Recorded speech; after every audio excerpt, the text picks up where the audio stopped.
For example, when we started, we thought, hey, maybe people was more, we have different customers. Some customer maybe was really about fashion or wearing a variety of different brand and wearing different things every day. And quickly we discovered that our customer are not here just for clothes. They are here to save time. They my spaces. They are looking for executive assistant to take something out of their play. What they are really buying is a service to help them to have peace of mind so then they can feel confident, feel ready, but then don't need to think about anything about fashion. So we start realize that, hey, they ask for belts, hats, accessories, and shoes because the more thing we offer, the more convenience for them, and they are more likely to stay with us. We're all part of this whole money game. This whole... Welcome back to another episode of Beers in Business. I'm Abe Dearmer, CEO of Appsembler. I'm Andrew Martin, CEO of Teamgate CRM. And we're joined today by a special guest, Abe.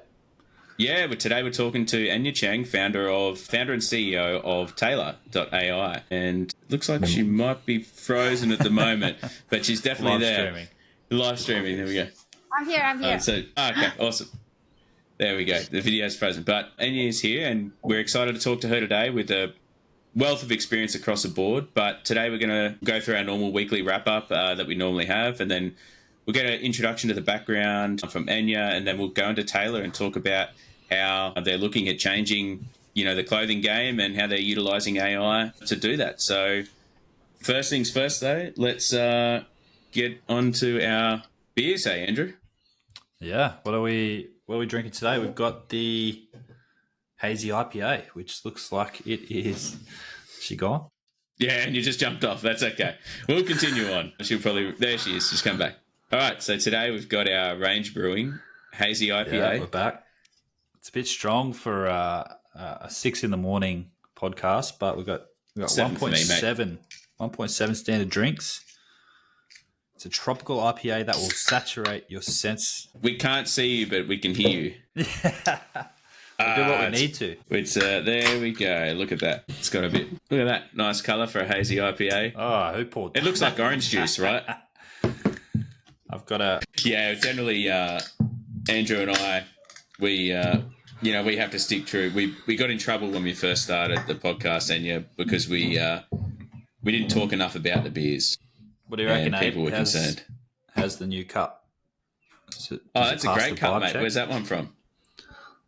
Where do you reckon it's from? Oh, nice. Bit of college football, hey? Mighty Texas Longhorns. Just got back from Texas, so I got myself a new cup. We got 2 cups, actually, so if my wife breaks one, I've got a backup. You've got a backup there ready to go. That looks good to go. The taste? I don't know. Haven't hooked in just yet. It's pretty smooth for 1.7 standard drinks. Yeah, that's dangerous. So, Andrew, while you are in the US, what are the good beer that you got and different from Australia? There's not many good beers in the US, I'd have to say. What? we actually refer to beer. We actually refer to beer in the US as canoe beer. Yeah, because it's close. Because it's close to water. Yeah. Although I was lucky, I actually did last week's podcast with Abe from a brewery that was across the road from where we were staying. It was called Zilka Bar, and they made their own beer in house, and there was some really good beers over there. So that was probably the highlight of the trip. Was the brewery was really good across the road. So we got lucky. We literally walked out the front door and it was right there. So yeah, we had some good beers over there. Good point to note that this beer is actually called Dreams, and I think it's called Dreams because of the fact that if you have probably 3 of these, you'd be having some dreams, I reckon. 1.7 standard drink. So look at that. You go. It's nice. Good work, Ranger Brewing. Notes of orange, mango, and a hint of berries. Next time you're in Silicon Valley, you should go visit Napa. Now, there's no beers there, but red wine, wine, yeah, lots of wines. Wine region. Yeah, absolutely. You can get down there. Yeah, I love wine. Your trip. Thanksgiving in Australia? No Thanksgiving over here for us. It's not one for us. We just a normal week for us. Actually, I would say it's not completely normal because we do have all the Black Friday sales that come across. Even though we don't celebrate Thanksgiving or anything like that, our all the shopping centers are looking for an excuse to get involved in the sales and make some more money. Yeah. We'll jump on any sale. I'm Yeah, but happy with Australians are pretty good in getting a lot of holidays, right? No, you guys are pretty good in getting holidays. I'd say we're probably above average. We're more in line with the UK, which is more than the US. Yeah, the US So- don't get many. Yeah, definitely we have more, I guess, what you could call bank holidays in Australia than the US. That's definitely for sure. But let's jump into the learning of the week. I've actually got one today, well, that came across recently. Is my learning of the week is around being patient in deals and not trying to close too early because it can lead to complications. So we recently had someone who was coming through, very good prospect. They wanted to get started. They're happy with everything, but they didn't have budget for the rest of the year, which is probably a lot of the case with a lot of different people. And so one of the workarounds that we tried to do was like, well, hey, this other department has budget. We could potentially use some of their budget. And like, great, this is an excellent idea. We can get the deal closed earlier. This would be great. The other person from the other department came on the call and was like, I think there's a better thing we could do for this rather than utilize this tool. And so it sort of put a bit of a spear through the deal. Yeah, shot ourselves in the foot there, trying to close things earlier. Whereas if we're just patient, it wouldn't have been an issue. So I think there's an element of risk that you need to understand that comes into trying to get deals closed early and looking at creative ways to get that done, because sometimes it can backfire. And I think it's just something that you need to be cognizant of, especially when you're trying to bring other people into the deal to close it earlier, is that you need to be sure that your champion has enough pull to get it across the line over the other team. And sometimes that's a tricky one to deal with. One thing I found it really helpful is the last 10 years I was working at a big company like Meta, eBay, and Target. So I signed a lot of deals. And what I found was the biggest hurdle for big companies and like budget owners is we don't want to be the first person in the company who sign deals, because there's 3 months of legal work. And so we're always waiting for someone else to sign the deal first. And then we can tag along with a simple statement of work. So what I found it really a trick is that you, as a vendor, you can find a team and then do something for free for that team. And just for a really small amount of free stuff. But all you need is someone who are not afraid of going through the busy work for you. And then from there, you need to use your time while you are working with the first team to identify which team among the company has biggest budget and most relevant to you. So then from there, it buys you time because you will say, oh, we are already working with this team on MSA. And then you navigating around the company because now you have a contact there, and then you go find money somewhere else. So don't think the first deal is the one you make money. First deal is the one to get you the MSA signed. Get you in the foot. And then for your money is that to offer something for free in exchange for the tickets. And once you get in, identify many teams, because most of a company, they have so many different team and budget. You can probably cut 5 deals within the same company. So continue researching and find out who has that money. Yeah, that's a really good point, actually. And one I didn't really think of is offer such a good deal that it makes it worthwhile for people to go through the pain of doing the paperwork, that then you can leverage that to then go and expand into every other department that's there. That's awesome, Anya. Thanks for that. That's really good. Yeah, and I found it really helpful is that many times that when people have budgets, then they usually need the vendor right away. But usually because they are afraid of lose the budget. So when I was at Meta, where I helped to build Facebook, Instagram shopping, at eBay as a head of product, building new business in the US, new market in Latin America, Africa, Asia. Oftentimes, we don't always get budget upfront. So it could be, hey, this month looks like our sales isn't hitting the target.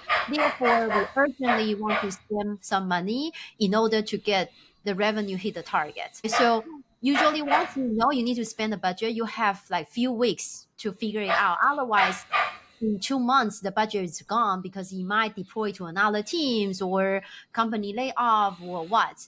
So usually at that moment of time, you don't remember any vendor. So what's top of mind is the one that you go after. And who's top of mind? Usually that's the one that continue keep in touch with you, even though you have been ignoring them every single week. But that's the one on top of your inbox. And what's really helpful is also have a very clear positioning on what's your company for example, I led the engineering teams and the tech teams. Many times there are many Indian development shops. So every one of them will say we can build everything, front end, back end, app and website, e-commerce and customer service tool and etc. So then you don't remember any of them because they all say the same thing. So what you need is you need a clear positioning, even though when when the client is in a hurry, they might actually hire you for something that you say you are not good at because they just don't have time. But all you need is a positioning for them to remember.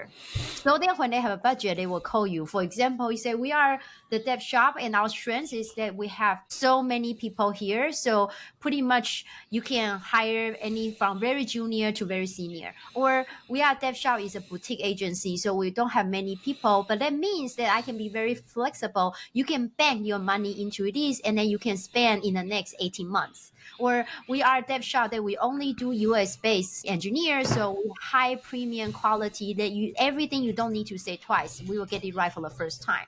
Like all you need is something for them to remember you. Yeah, absolutely. I think that's definitely a key point. There is that value proposition and how you come across as being memorable is super important. Yeah. Andrew.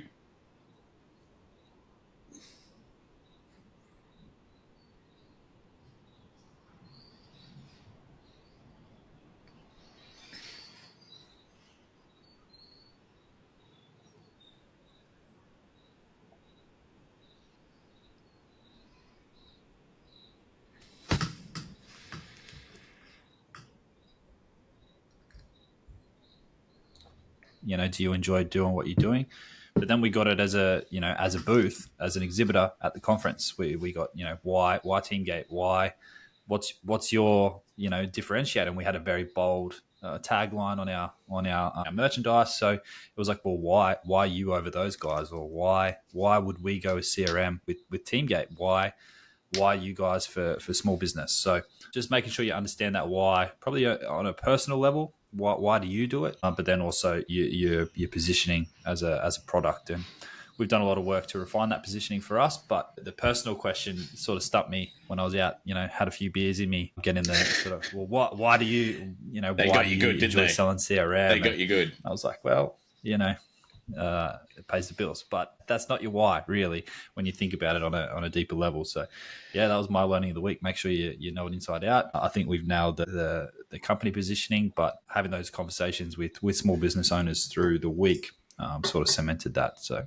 The why is extremely important, especially in startup, because we all start with a mission in mind, right? So, for example, now I'm working on after these big companies at Meta, eBay, and Target, and McDonald's, Sears, Kmart. I started a company 2 years ago in the AI space, and we do use AI to pick clothes for men and send them real clothes for you to wear for a couple weeks.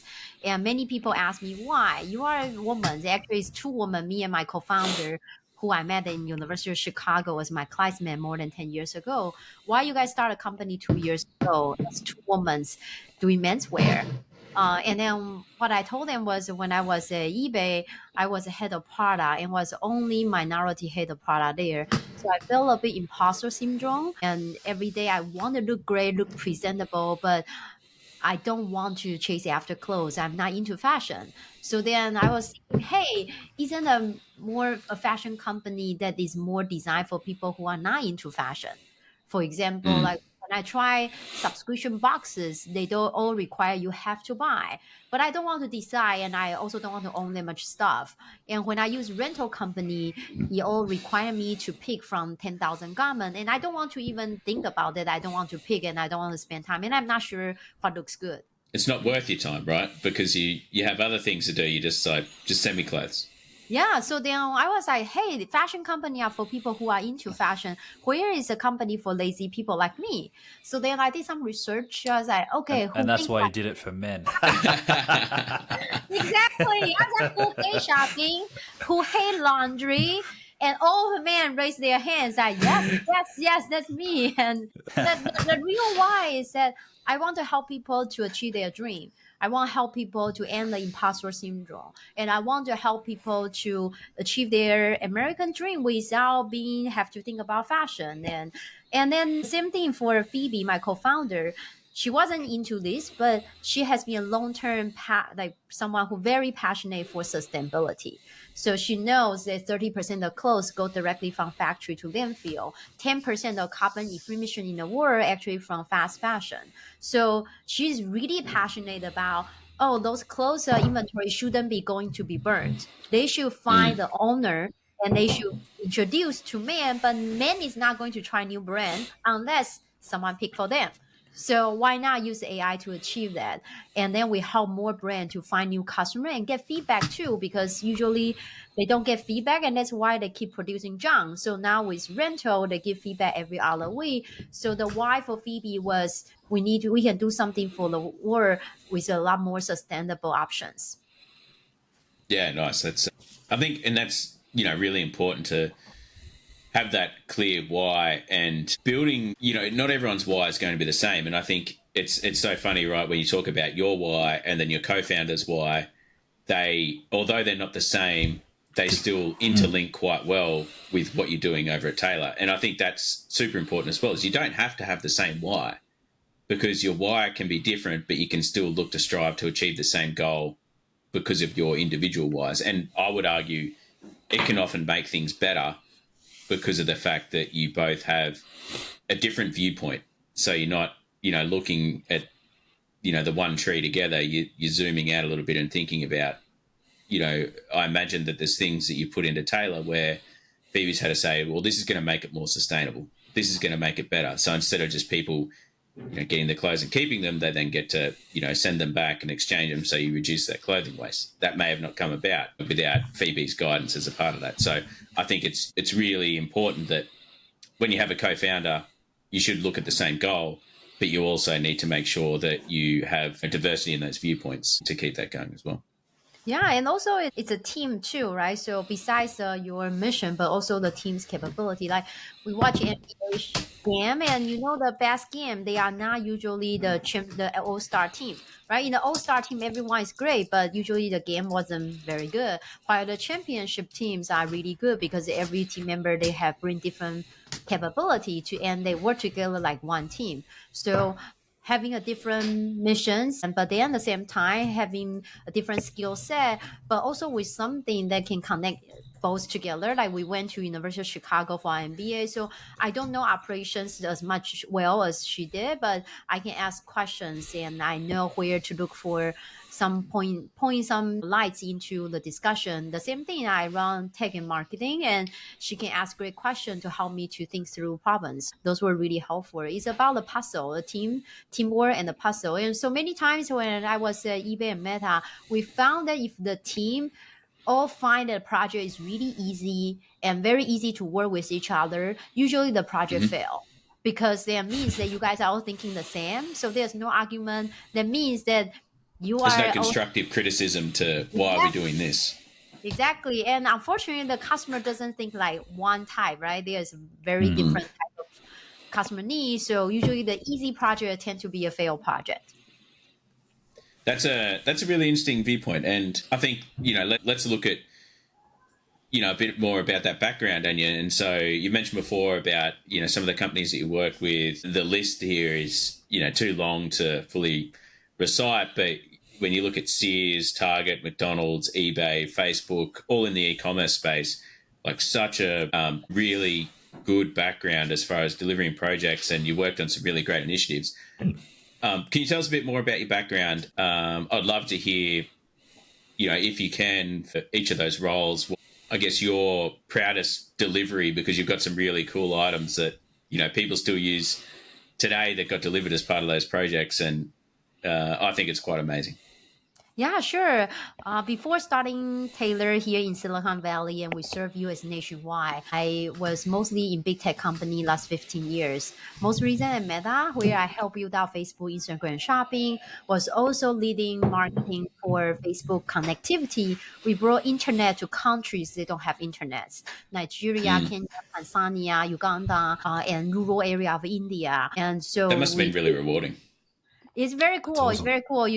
I remember one time in Nigeria, Kenya, one of our colleagues, suddenly his thumb become bigger and bigger and bigger. So we have to send him to a hospital. And the first doctor came and doctor didn't say anything and left. And second doctor came, didn't say anything left. And third doctor came along with the other two. And three of them say, oh no. So then he had to do a surgery in Nairobi hospital. Then after that, we flew to Nigeria for our second research. And before I get on the airplane, I realized my visa wasn't printed. I couldn't find my visa. And because the agency in Canada sent me the wrong document, so I was calling and I saw everybody get on the airplanes. And I was the last person. They say, last call, last call. I was just about to get left behind in Kenya. So finally, I got my visa in my email. I got on the airplane. When I opened the business class, everyone claps. Anya, you made it, because they were all my colleagues, because we went on this business trip. So from Meta, so every business class were full of my colleagues. Anya, you made it! Good job! And then unfortunately, because my flight I was late to get on the airplane, so I got my seat got dropped. So then they put me back into the economy seat. So I opened the curtains. Everyone stay at They me. weren't happy. Very angry because the flight was delayed because of me, and they were all strangers. So I said, I'm sorry. I pull my luggage, go the way to the end of the last row, and I sit down. When we land in Nigeria, none of us has a valid visa to enter the Nigeria, because one guy, he got a fake visa from a fake website.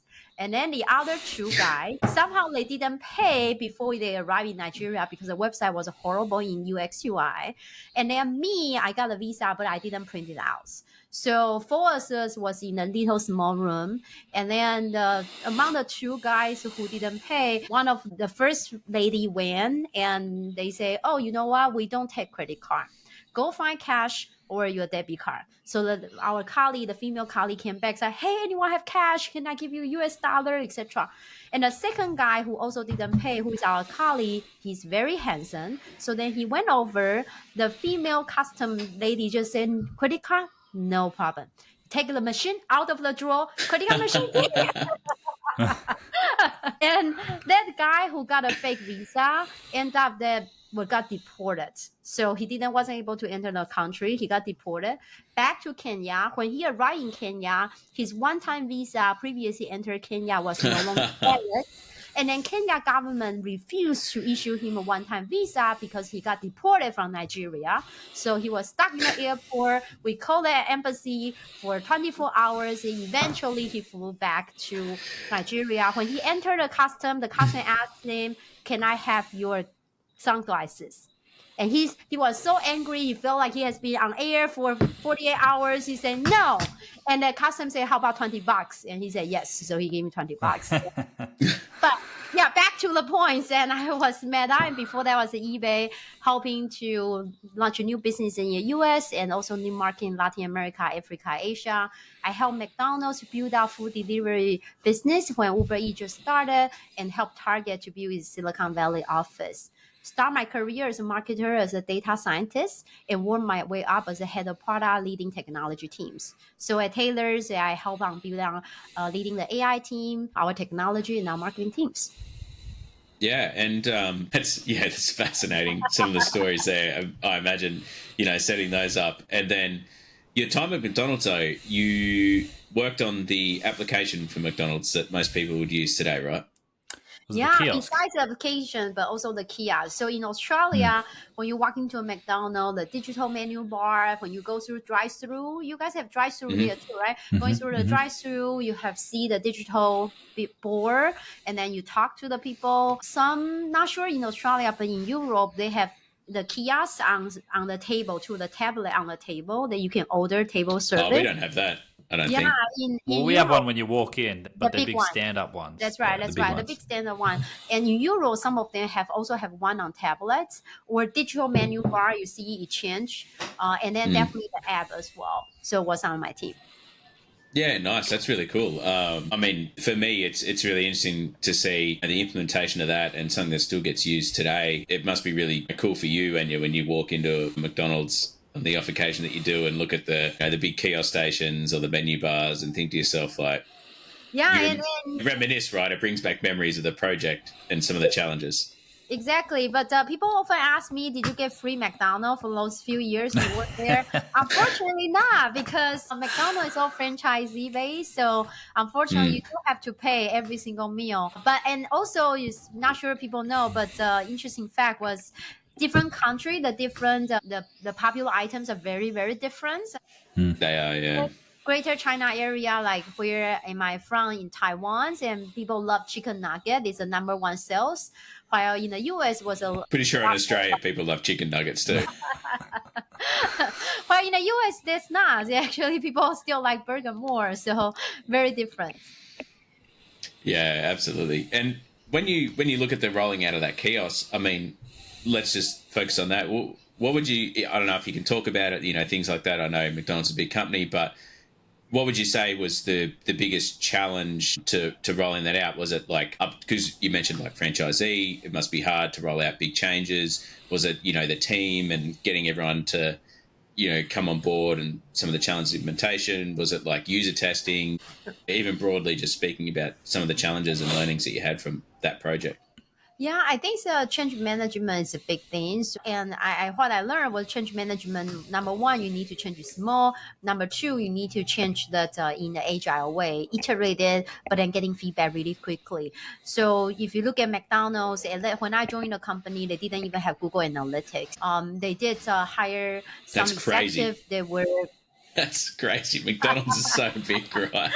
And the thing they didn't even Google it. I suppose you don't need it when you've got a McDonald's in every corner. That's your analytics, isn't it? Yeah, who cares?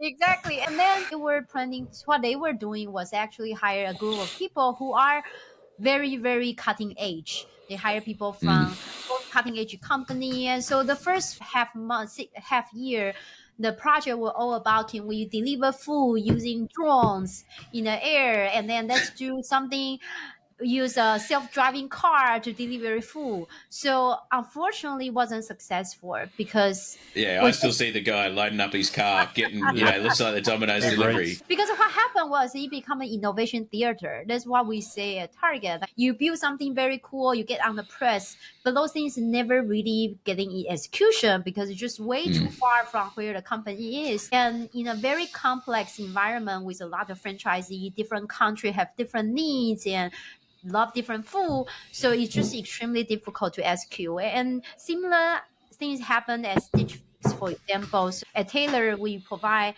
AI powered menswear rental subscription. So we chat with the president of Stitch Fix. We asked them, hey, have you guys tried using AI, even though it wasn't Gen AI era 10 years ago? So they said they tried, it wasn't successful because change management asking stylists to adopt AI, which they believe will replace themselves, was extremely difficult. I think it's like I see a lot of that stuff when you look at stylists. It's similar to music artists, and if you ask any music artist, like, well, what do you think about creating music with AI? They think it's like, oh, it goes against the creative component of music and uniqueness and things like that, and they hate it. I imagine stylists, besides the fact that they could see it taking their job, but the fact that you lose the creativity side because it's just a robot creating things. Yeah, so I think change management. One thing is that, for example, in Taylor, what we do is we ask a stylist to be the trainer or coach of AI. So the stylist help to build the AI, so they feel like they are the mother of the AI instead of they are being replaced by the AI. And so change starts small and agile. For example, if you are building a car, using analogy, you shouldn't be building two doors and then four wheel, and after 6 months you realize no one need a car. What you should have done is build a motorcycle, and everyone say we are not going out. Actually, it's not because it's too slow. It's that we are working from home, so we don't need a car. So agile is not about building things faster. It's really about getting feedback earlier. So that allows the corporate into a change management. The other thing was, what we found was, oftentimes when we change something, just like you clean your closet, when you pull out all of the clothes, it actually become messier than before. But then once you put those back, you realize that actually worth the effort, but you don't see it while you are in the middle of that. So it's also important you kind of have a project timeline, doing certain period of time will be worse than before, but that's expected. As also as we are doing this within a certain time box, then we go through this in the end to next phase, that is fine. And I guess that's about sharing your vision and your goals of why you're doing a certain activity, right? And I think that's something that people suffer a lot of when they go through these change management components, is they don't correctly articulate how things are going to be once the messy part's done. Yeah, I think it's also important to give people carrot along the journey, right? Because you say, oh yeah, I got your mission, but I have a budget to hit and sales goal to hit next quarter, right? So are you going to responsible for my P&L? You're not. So it's also important to find a way to give them reward along the journey. So for example, at McDonald's or even eBay, it's global company. Every country has their own P&L. They are so afraid that if they don't get something delivered, they will lose their job. So what we have found was, instead of Australia say we want this feature for in-store kiosks, but then the China team say, no, we need something for the mobile apps. How about you talk about deeply why you need those features? Okay, one say, you know what, we really, just like the old analogy for negotiation, there's one orange and two sisters both want the orange, and they go deeper, and one sister say, I want to juice, and the other sister say, I need the skin for baking. Perfect. Now we don't need to cut the orange in half. Now you can each have your part. So if you go deeper, you will realize maybe your needs different, but we can use the same feature that actually support both country, even though the original intent is different. So then now we make the resources a lot bigger, and you are able to going through change management while get some reward over time. And was that a key feature, I guess, when building out that innovation for McDonald's, because it is so global? Did you have to wrangle different global teams to come together, to find those solutions? Yeah, that's for sure. But and also extremely difficult because then everyone has their need. Many times that if you, first of all, we create very clear, this is how we prioritize features. So if you need something, try to think about this. For example, this number one is as many countries will need it as possible. So if you are advocating your idea, you go roughly to find your allies, so together, and there will be more country. Or number two, for example, I made it up, it could be a revenue in e-commerce apps, right? So then you think about where in your e-commerce app can be relevant to you. And then we also ask people like, number three, like for example, align with overall company strategy, because you always need something like, you need table stake, but you also need value prop, right? For example, for Target, the second largest retailer in the US. So when we launched their tablet apps, we have 20 different features, and then we cut them all and only deliver 2 features. But the app was the best app in App Store for the year, and then we make 1 million revenue per day. How? Because we found out that Target is horrible when you compare to pricing, for example, much cheaper. When it comes to assortments, eBay has more assortment. When it comes to delivering time, Amazon is faster. So we decide to cut over project that's relevant to those. For example, price comparison, don't do it. Product comparison, don't do it. In-store RVR, don't do it, because we care about e-commerce revenue. So we cut everything, but we only need 2 things. One is the basic, for example, fix the crash, or make sure car and checkout going well so people can pay us. But number 2, people love Target because when they go to store, they were thinking they go to buy a milk. But then the most mom came out of the store with 80 things in their. It's a trap. That's what it is, Anya. Oh, I need a milk. You come out, where's the milk? Oh, I forgot. I need to go back again, right? So I didn't even get that. I got all these storage containers and this candle and all this other stuff. Exactly. So we found those inspiration is the value prop. So the only feature we deliver besides the car and checkout is shoppable Instagram. You bring the online shopping inspiration to reflect your in-store really good inspiration. So then you put it in the apps. So only thing we do was value prop and table stay. And this applied the same thing when we was doing McDonald's. Let's only focus on what we can win for the country, and then what bare minimum the customers really need from us.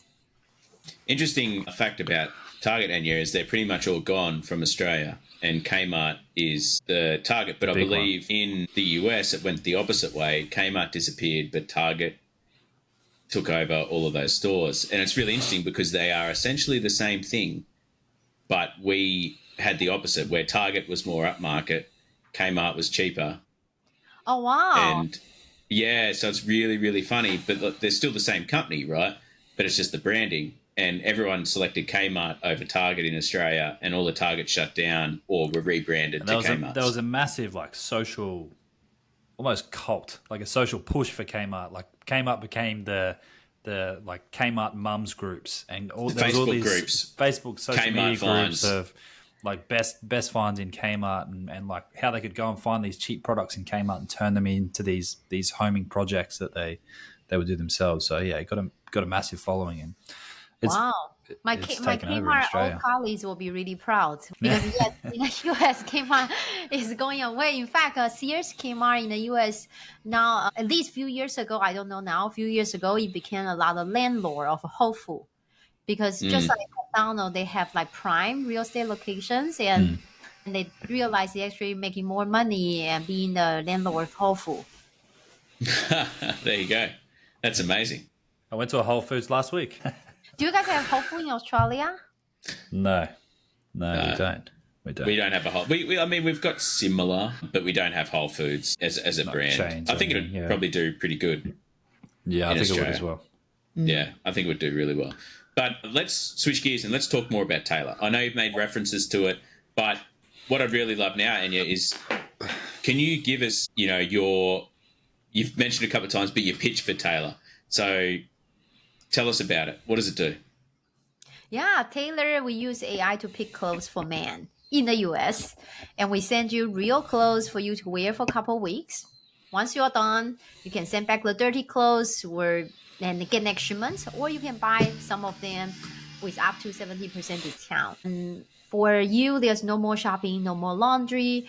And for us, we make money from subscription revenue and when people buy the secondhand clothes. But it's still like new. And people will constantly ask me like, oh, is that secondhand popular? In fact, it's very, very popular. It's still like new. Think about it's only like try before you buy. Or think about it's like dry clean, but you have every time you pick up, it's a perfect outfit, different outfit, but it's perfect for your schedule that's coming in the next 2 weeks. And your professional stylist already picked for you. Our AI picks something from our 10,000 garments from 300 brands all over the world, and from premium brand to emerging designer that best in different countries. And our human stylist will make final decisions. So you don't have to worry that AI is too dumb to know what you mean that you want. So we make the final check-in before you send out. So I And like to call that. It seems like you've got a human in the loop model. So AI does the groundwork and does all the busy work, and then you've got the human in the loop to go, yep, that makes sense. That looks okay. These colors aren't going to clash. All that sort of stuff before you send it off. Is that right? Yeah. And what we found was human in the loop is pretty helpful because a startup, we do still we value our customers' feedback very carefully. So the best thing is to know about what customer really needed. And the good thing is also we source product based on our customer because they are members, right? So it's not like traditional e-commerce. You get clothes or inventory and you are hoping someone will buy them. No, we already have members, so we know what Andrew and Ab looks like and what they need, and then we go source different brands for our member. And on the other hand, on the brand side, we help brand to find new customer. Imagine the great brands in Australia, they are not in the US yet, so now they can partner with us, enter the US market.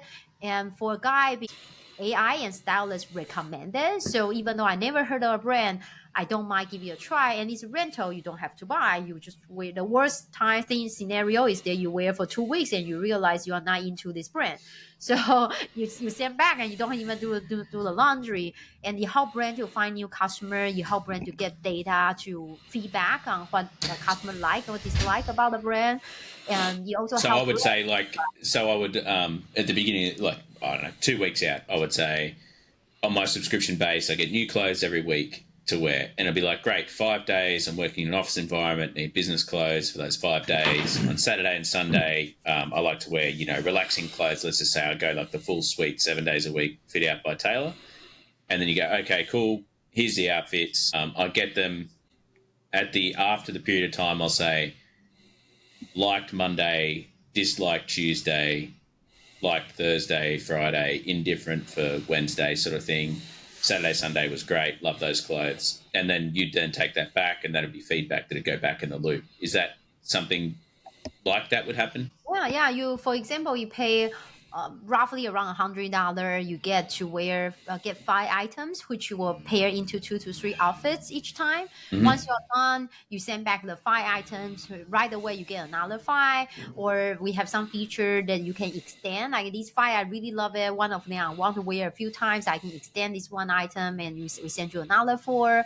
Or you say 5 isn't enough, but you can upgrade 6, 7, or more shipments. You customer get a 15 minutes free consultation call with a human stylist. You can wear the clothes, or show the stylist your closet. You tell them this is I'm putting these together. Is this dumb? And they're like, so it's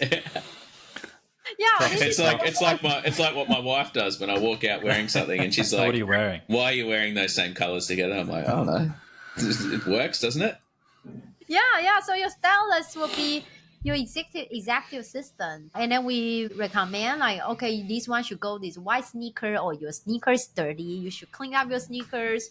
Just think of like you have a assistant behind you and help you to get ready for your week, so that you can focus on selling or making relationship with, or finding a date. And so focus on what your time really values and it's important for you.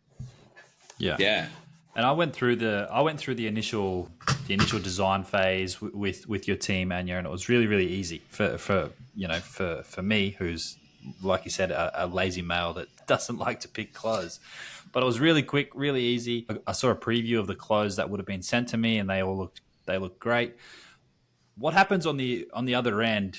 Is there any feedback around sizing? So for me, I'm a tall, gangly person. ET body having. I have a lot of issues generally with shirts, like the arms being too short or things like that. With Abe, he probably has some issues with tightness around the stomach.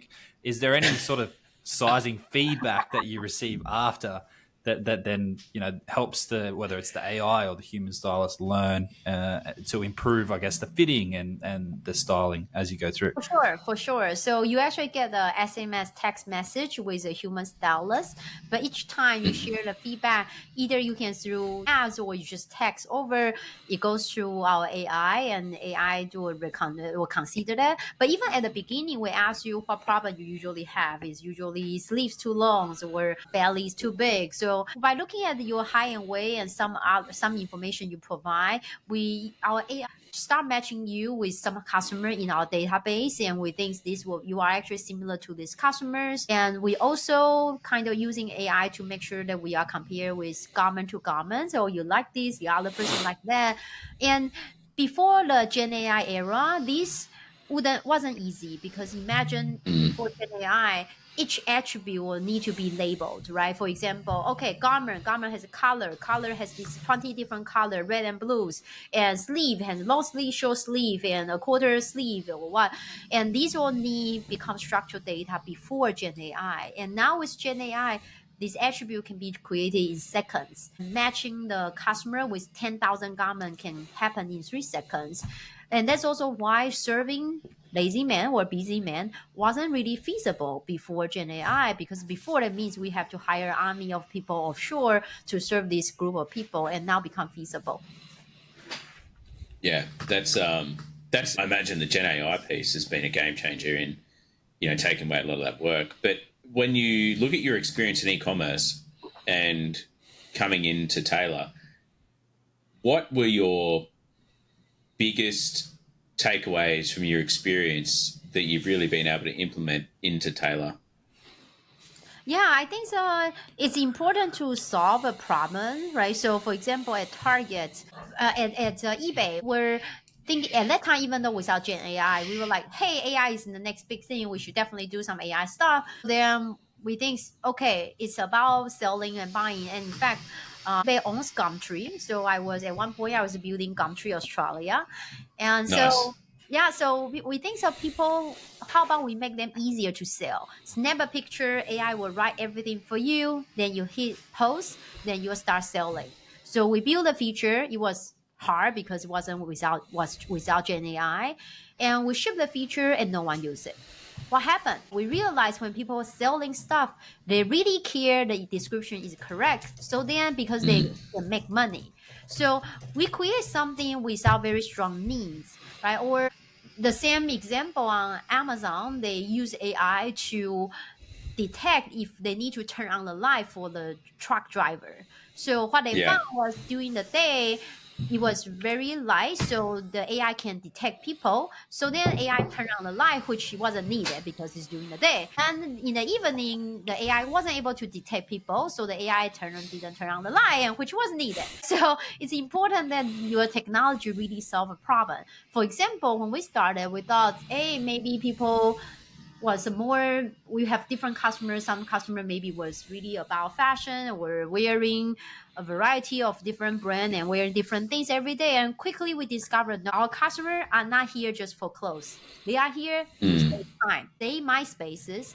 They are looking for executive assistant to take something out of their play. What really they are really buying is a service to help them to have peace of mind so then they can feel confident, feel ready, but then don't need to think about anything about fashion.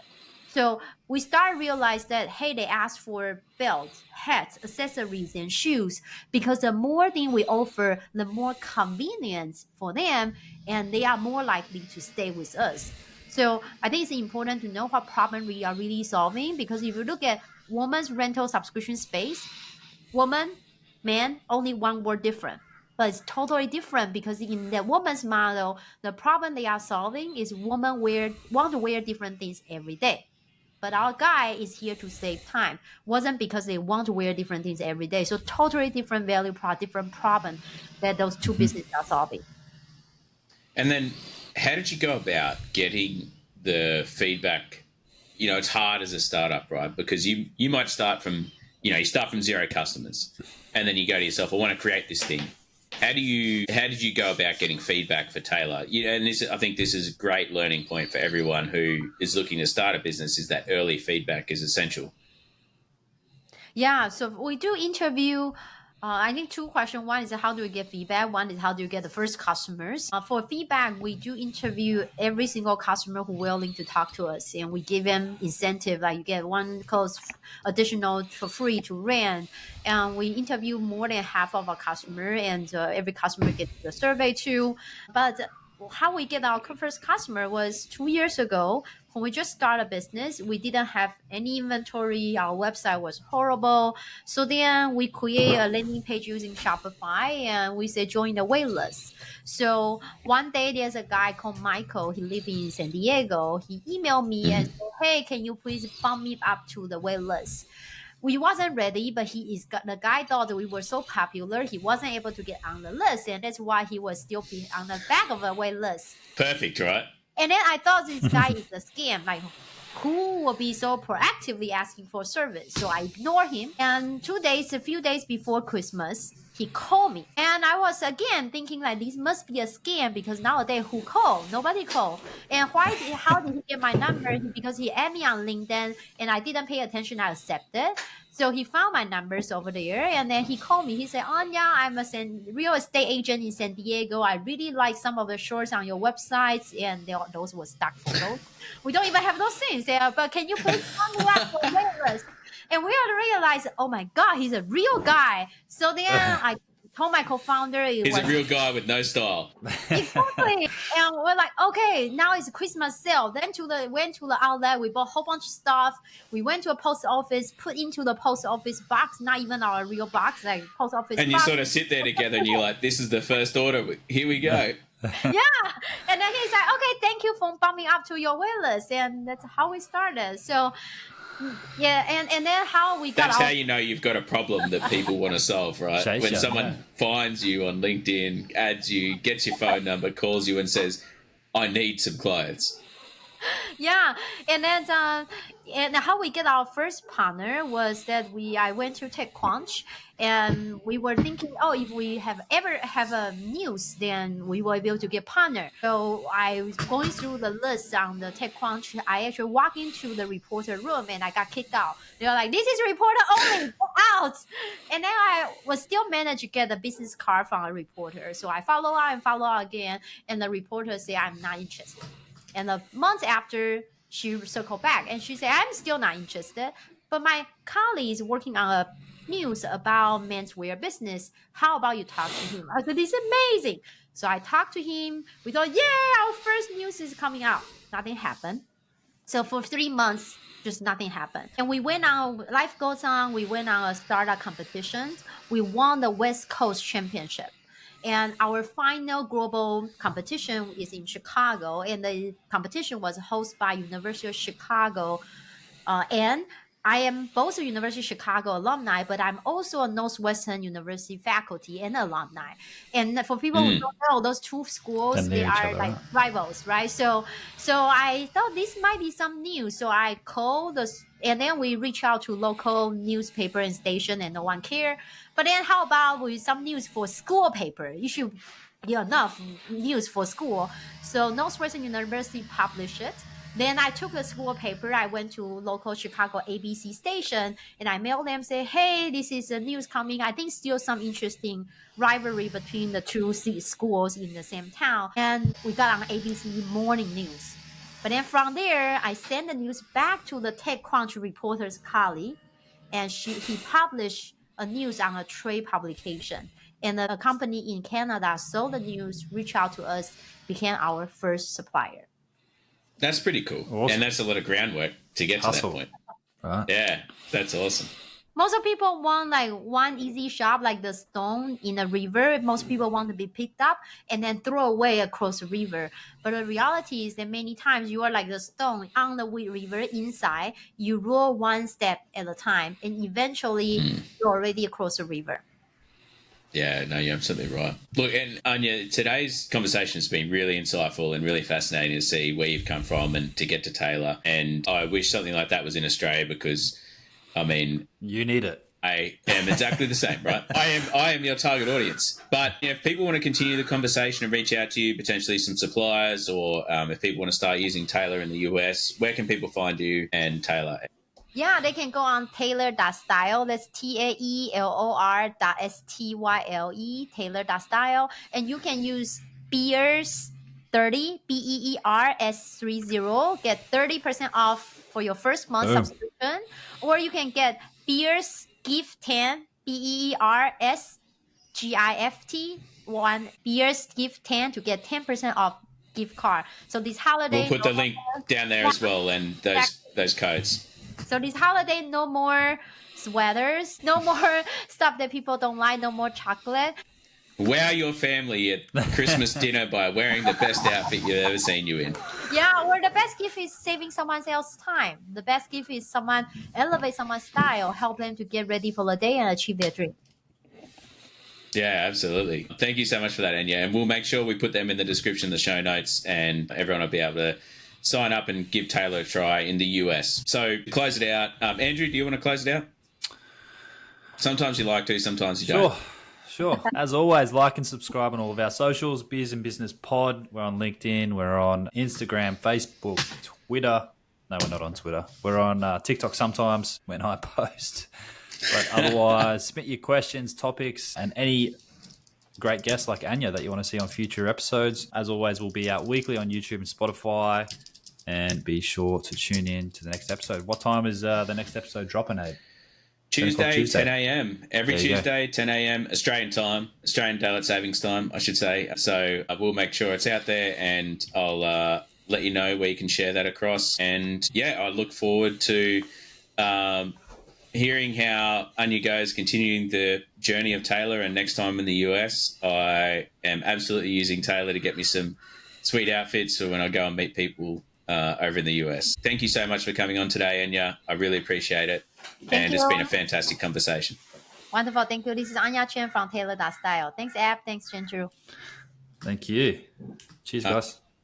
Cheers.